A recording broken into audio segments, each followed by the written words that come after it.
What a beautiful day. It's a Monday morning. The sun is somewhere in the world, just not here. It's not morning, it's afternoon. I forgot I didn't come in this morning. But we have 4 questions here for our warm up, all reach back questions to grade 9 outcomes. Our first question is actually grade 8 outcomes. It gives us a fraction and then asks us to change it to decimal percent. It gives us a decimal, asks us to change it to fraction percent. It gives us a percent, asks us to the other one. So first things first, in order to change a fraction to a decimal, there are 2 ways to do it. The first way is the simplest. Take the numerator and divide it by the denominator, and you will get 0.6. The smarter way is to create an equivalent fraction that has a 10, 100, or 1,000 as a denominator. What's the equivalent fraction to 3/5? 6/10. Since 6/10 is also written as a decimal, our answer for that is this. Now, when we talk about percentages, we need to have this fraction, because with this fraction, we're able to convert it to another equivalent fraction with 100 denominator. We would take it as 60 over 100, which means that 3/5 is equal to 0.6, which is equal to 60%. In the next question, we have 0.02. 0.02, as if I read it properly, is 2/100ths, which in lowest terms is 1/50th. That was pretty simple. And once we have that, we know that it's already a fraction with a 100 denominator, which means as a percentage, it is 2%. Now the last one's a little bit tricky. 12.5% is the same thing as 12.5%, which is the same thing as a fraction of 12.5 out of 100. But we all know from grade 8 that decimals and fractions are no-no.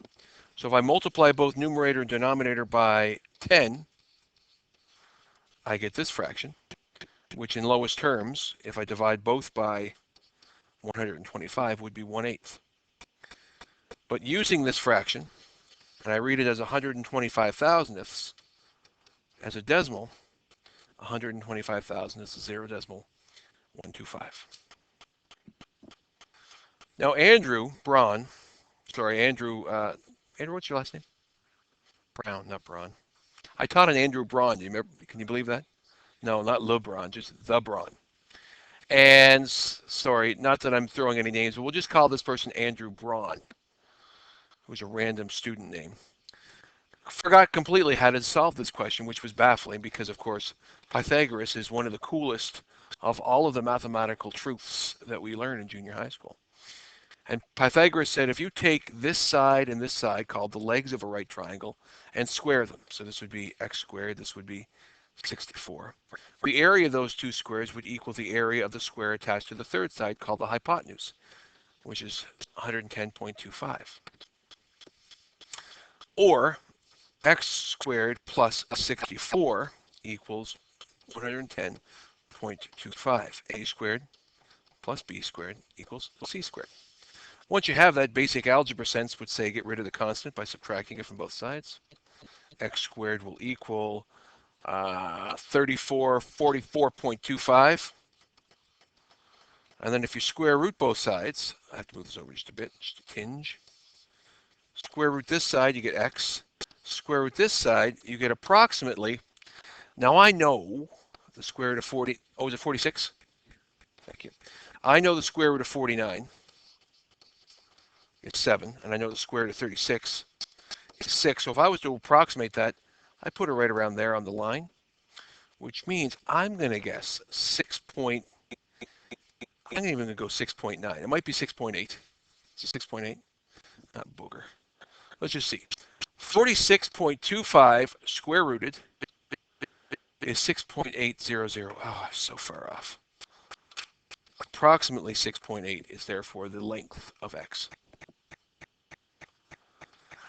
Our next question is the addition of polynomials. If I was to draw this, that would be 4x squared minus 2x plus 3 combined with or added to 5x minus 2. So pictorially, we learned it first pictorially so that it would make sense when we do it gathering like terms. If we gathered the like terms here, there are no other 4x squared, so 4x squared will remain unchanged because there are no negatives or other x squareds to combine with. But these two negative x's will combine with these two positive x's to make 0, leaving me with a positive 3x here. So this and this will become positive 3x. This stays the same.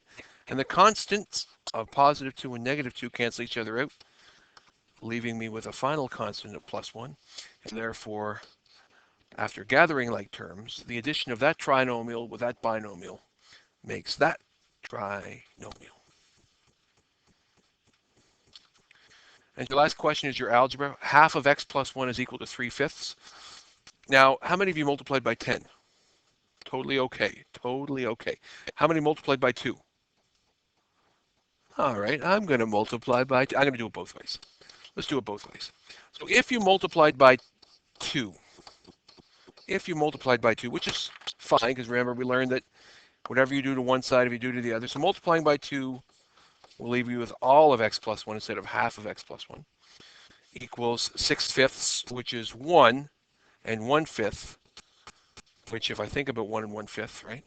6/5, right? It equals 6/5, which is equal to 1 and 1/5, which is equal to 1.2. If I then subtract 1 from both sides, or subtract 1 from 1 and 1/5, since we started as fractions, my answer would be 0.2 or 1/5 as a final answer. And that's if I multiplied both sides by 2.